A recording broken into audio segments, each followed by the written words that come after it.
to Author Nations. Today we are talking about the environmental footprint of the publishing industry and how we can make a difference with our choices.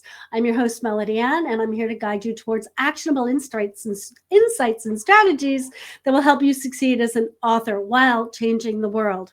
You can go ahead and visit authornation.online to access a treasure trove of resources just for you.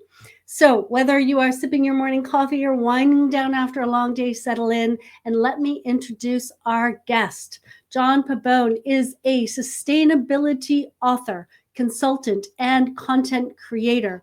Over his 20-year career, he has had the privilege of working with the United Nations, McKinsey, AC Nielsen, and as a consultant with BSR, the world's largest sustainability-focused business network.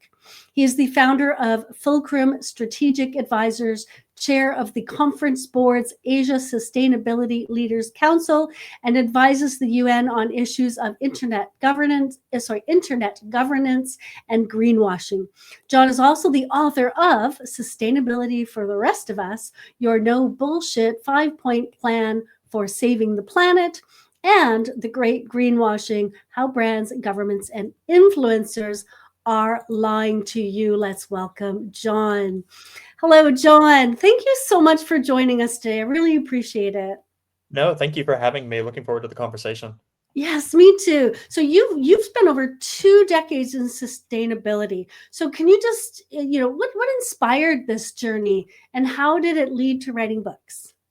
Yeah, absolutely. So getting into sustainability was sort of an accident. I think back in my day, sustainability folks didn't come out of school with degrees or have a real focus on things. It was sort of, for me, an opportune visit to Shanghai. So I was living in New York at the time, and I went to Shanghai just on a little bit of vacation, came back to New York during the height of the global recession. And by this point, I had been working with the UN and in the consulting sector with big companies. And I realized, oh gosh, it's not the best place to be in New York during the height of the global recession. Let's go to Shanghai and give it a go. But what I had to do when I moved there is figure out, what do I do with all of this public sector knowledge and experience in a very commercial city like Shanghai? So I fell into sustainability, and my part of the sustainability universe is really helping private sector companies be better, do better, have better operations and strategy. So sort of that mixture of the public and the private sector, and the rest has kind of been history. Yeah, that's amazing. So you've worked with government, you've worked with business, you've worked in education, and then you worked with the United Nations. And so how did all of those different perspectives shape your perspective on sustainability, and how has it affected what you do now? Yeah, so I'm sure if you asked a therapist, they would be able to pick this apart, and why I'm sort of in this space and my approach to pragmatic effective altruism. But for me, I think the biggest piece of shaping how I approach the world of sustainability and doing better was really my work and experience in the developing world. And the way I tend to talk about this is, it's very different, the work we do in the developing world versus the developed world like the EU or the US, where there it is sometimes more of an academic conversation around sustainability. But in the developing world, people have to roll up their sleeves and get really dirty. I've been in and out of more factories than I care to remember. You're sort of faced with the impact of things like climate change, pollution, etc., day in and day out. So it's a very different perspective, and that's really shaped how I approach my own brand of sustainability and what I do, which is primarily focused on helping people. So the environmental side of things, the hugging the trees, saving the polar bears, is absolutely important, but I leave that to the activists and the scientists. I care more about the impact of all of this on individual human beings. Yeah, thank you. And so, because I'm a linguist, I need to ask you what you mean by greenwashing, so that so we're all working off the same definition. It's a very linguist thing of me to do. No, and it's a very important thing, because even when we think about sustainability, if I ask 5 people to define that, I'm going to get 100 different answers. So I'll start with that one first. So when I say sustainability, for anybody listening and watching, sustainability isn't just the green side of things. It's essentially an umbrella term for anything that builds a better future for the planet or people. So environment, it has the social element, and it also has a governance element. So regulations, operations, strategy, and communications.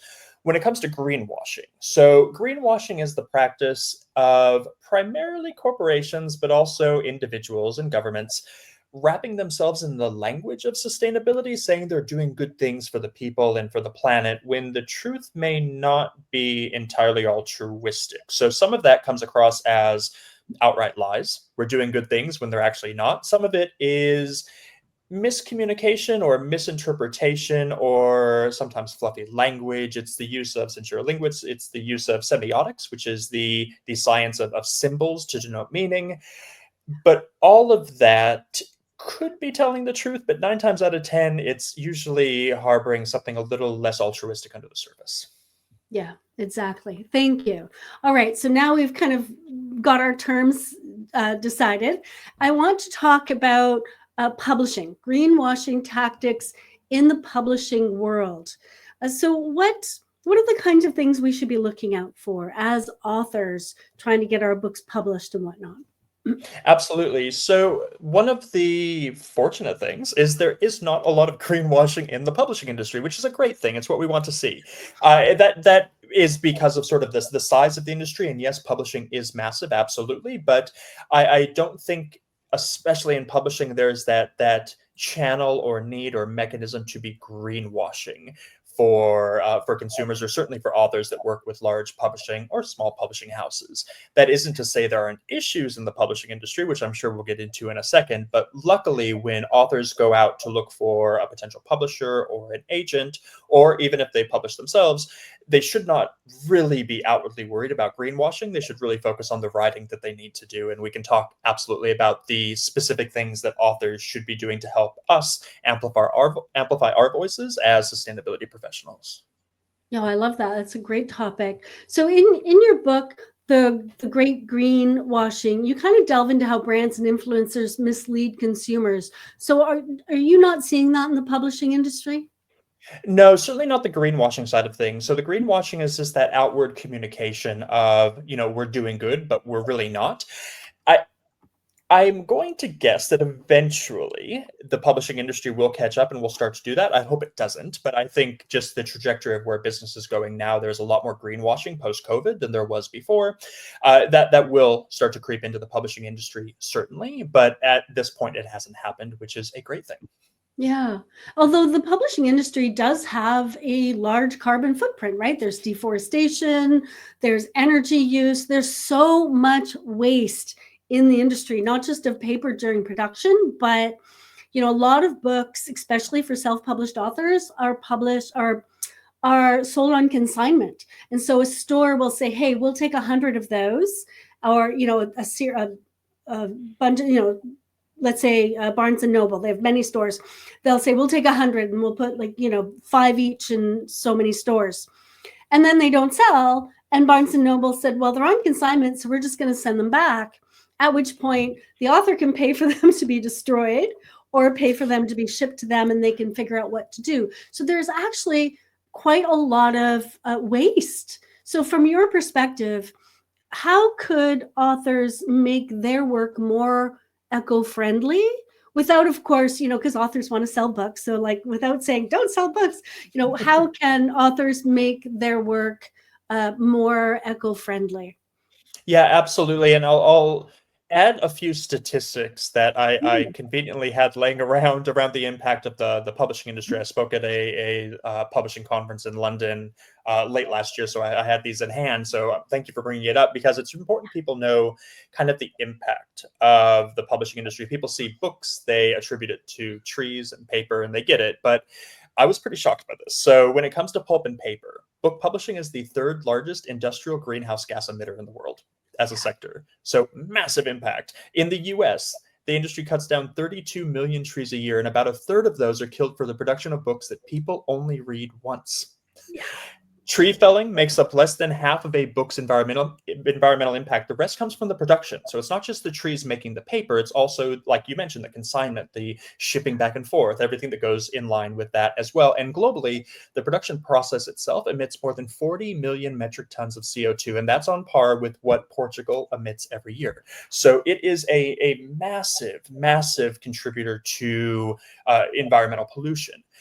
Yeah. What authors really need to be considering, especially going forward, and I'll be perfectly transparent and honest with everybody watching and listening with yourself. When I looked for a publisher, in the environmental impact of the publishing house was not top of mind for me. And I'm somebody in the space. So I think, and again, these are things I realized a little bit later. So certainly anybody listening and watching to this should have it front of mind now of what processes does your potential publishing house have in place to address these? Are they ignoring these things? Because these are big issues that the large publishing houses, they absolutely know about. So if they're not at least saying, "Oh, we're thinking about this," then they're probably lying.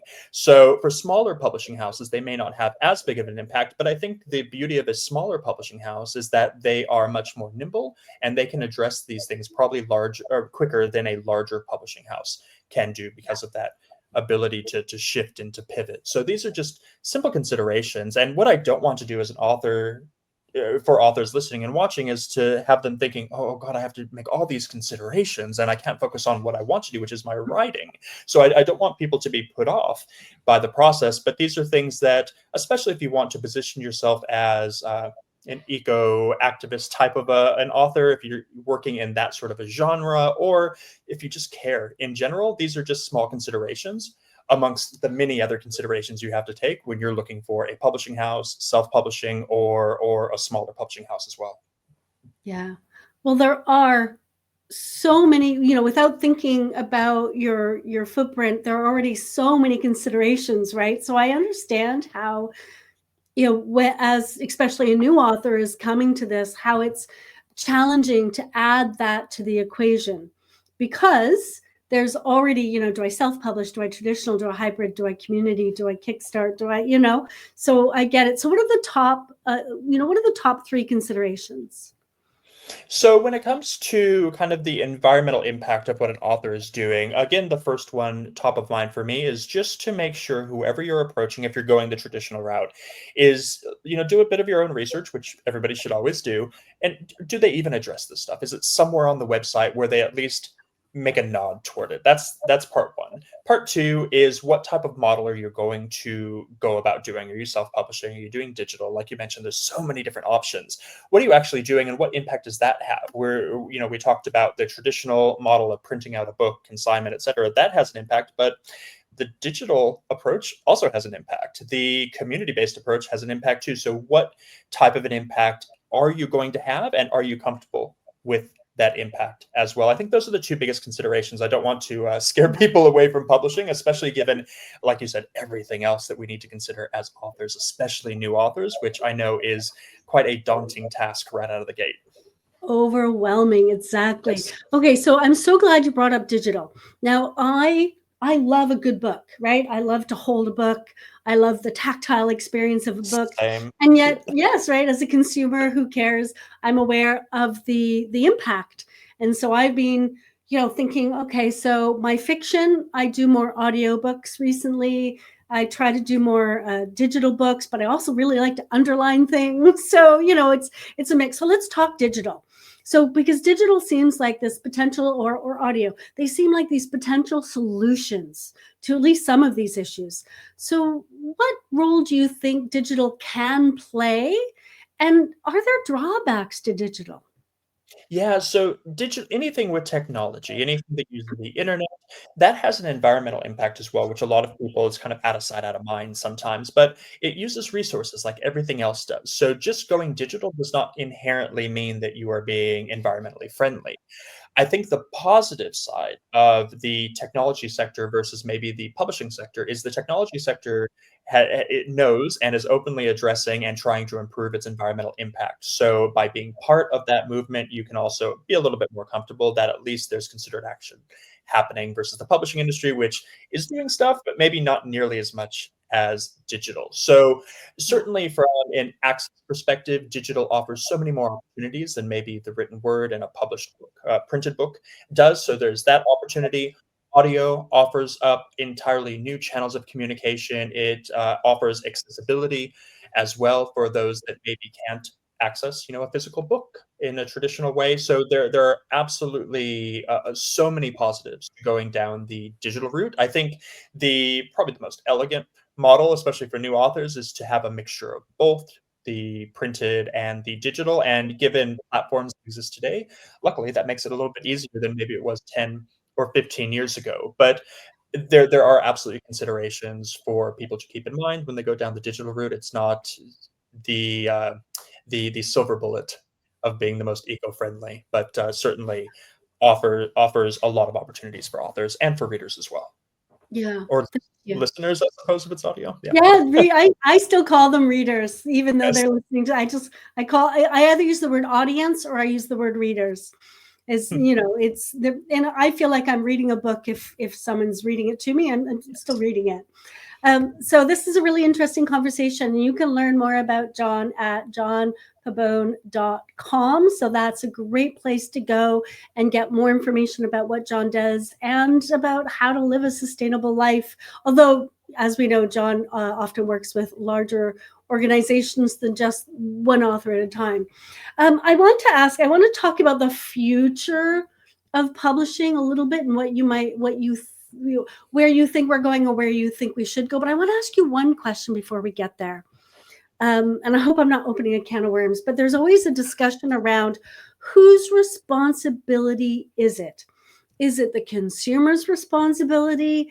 Or is it large corporation responsibility? Because consumers, yes, we can choose who we buy from, but in the end, we don't fully dictate uh, the choices the corporations are making. So can you just speak a little bit on your take on that very controversial topic? Massive can of worms. No, it's actually, for me, it's quite straightforward. So the way I look at the segments that make an impact or a potential impact on the planet and for people, you have individuals. So for a long time throughout the modern environmental movement, it really has been put onto individuals, consumers, to be making the lion's share of the difference, the bottom up people power approach. That's one group. You have governments, which are an entirely different group, the ones that pull the regulatory levers. We know very well that governments, with a few exceptions, are really not doing what they're supposed to be doing when it comes to saving the planet. So they've sort of washed their hands of this in the hopes of being reelected, and that's everywhere around the world. So certainly there's that. But then the private sector, corporations. In my view, and the reason I do work with them is because corporations, they got us into this mess, so it should be their responsibility to get us out of this mess. But they have access to resources, capital that individuals absolutely do not, and governments are not willing to use. So the lion's share of the work should be sitting with the private sector to be making that difference. Now, I get pushback a lot, especially from my peers in the sustainability world, saying, no, you should be doing the people power approach. And I say, well, given the scale of the issues, I don't want to dissuade anybody from doing the things that they're already doing. Please keep doing the amazing work that you're doing. But the problems have gotten so big that it's not just up to individuals anymore. What individuals can absolutely do to make a massive difference, and this is something I would have laughed if I heard it 10 years ago, but speak with your wallet. I don't know why it took me so long to realize this. One of the silver linings of the capitalist system that we're living within is that corporations do respond to how people spend money. I've seen it firsthand with the work that I do. So if you want to make absolute change, if you just want to do one small tiny thing in your day to day, be smarter about how you spend your money. Yeah, thank you so much. Because Yeah. this is a conversation I actually have with people multiple times, and so this was an opportunity for me to ask somebody who would have a different perspective and have more knowledge on it. So thank you very much. All right, I want to talk about the future of publishing. Feel free to tell us where you'd like to see it go, or where you think it'll go, or where you'd hope it'll go. But I just want to talk a little bit about the future of publishing. Yeah, the especially when we look at it through the lens of sort of sustainability or eco-activism, there's so many more voices putting this information out there, whether it's through kind of academic texts, which that's a personal hell for me. I would never make an academic text, but I know there's an audience for that, or people that are just really using massive amounts of creativity to help get the message out. This isn't in the way of sort of banging people over the head with "you need to be better and save the planet," but just really interesting ways to get the conversation shifting to something that is more awareness raising. But I think we're beyond awareness raising. I think if you don't know something's happening, your head's in the sand. It's more, what do I do about all of this? So I think about people like Genevieve Hilton is a great example. She sort of pioneered this genre of what she calls cli-fi, which is climate fiction, which is not dystopian. I love a good dystopian novel, but she's trying to be a little bit more positive with where the future is going.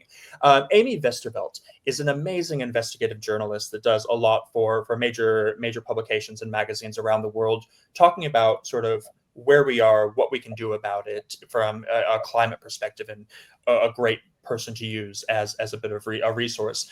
Individuals online too. I spend a lot of time in the social media space on TikTok and Instagram. Madeline Pendleton is a great example of someone that is really using her platform of millions of people to talk about the social aspects of sustainability in a way that is really approachable. So I think that's where we're seeing things happen. We're seeing, especially in the sustainability space, a move away from the academic ivory tower presentation of sustainability into something that people can look at, say, hey, I can relate to that, which we've been really bad at for 40 years. And I can actually do something to make a difference, which is sort of where we all want to be. We all want to be able to make a difference. I think the thing that myself and my peers have done a terrible job at is giving that information of how people can actually make a difference, not just scaring the hell out of them. We don't want to be scaring the hell out of people anymore. There's enough of that. Fair enough. And talking about social media, we can find you on TikTok, right, at John A. Pabon. It's on the screen in front of you, and I will also put it in the show notes along with John's website. John, how can people get in touch with you? Yeah, absolutely, through any of those websites. TikTok is a great resource. I know it's problematic in the US right now, but it's a great resource for sort of long form content, but also engaging if people have questions. I know a lot of the work that I do leads to a lot of questions from people that sometimes go unanswered, but I definitely use that platform, like Madeline does, to help and serve as a resource for people, because otherwise, what am I doing if not being a resource to help people make a difference? Exactly. John, thank you so much for joining us today. Do you have any final words, something we've missed you want to talk about? I think the only final thing, and I'll keep this brief, is for anybody listening and watching, you're probably thinking, okay, well, what can I do in the immediate to actually make a difference? And this all seems so overwhelming. I'm despondent. And I know there are a lot of doomist messages out there that are being propagated from organizations and lobbying groups that are using it as greenwashing. But for anybody listening and watching, really remember that you don't have to do it all. You don't have to be perfect. Any little bit that you do that moves the needle in the right direction, whatever your passion point is, whatever you can contribute to, whether that's a special skill that you have financially, whatever, time-wise, whatever it might be, focus on that and do it. And don't feel overwhelmed to think that you're an army of one and the future of the world rests on your shoulders. We all have a part to play, and there are billions of us in this little army trying to make a better future. Thank you so much, John. I really appreciate it. And I will, in the show notes, I will put in John's information. But John has also mentioned a few other people. I will make sure to add them to the show notes, so you in the video and in on the podcast, so that you can also find them, because John has said they are the right people to listen to. And we're always looking for, who should we really be listening to on this topic. So thank you for that, John. And thank you, everyone, for joining us today on Author Nation Interviews. I hope this conversation has inspired you, not frightened you. I think that we can take step by step by step. I always talk about this for authors, right? Writing a book is like climbing a mountain. And it's not, you don't just run up to the top on day one. There's step by step by step by step. And I feel that, making this planet a hospitable place for all creatures is, kind of the same thing, right? It's like step by step by step by step, not an overwhelming fly to the top today. So I hope this has really helped you with that. Don't forget to visit authornation.online for your resources. And of course, I'm always looking for your feedback and your support. So if you've enjoyed this episode, send it off to someone you know who will be able to gain knowledge and inspiration from it. And don't forget to comment And let us know what you're thinking, because your participation continues to help us deliver insights and the tools that you need. So keep writing, keep creating, and continue sharing your unique stories with the world.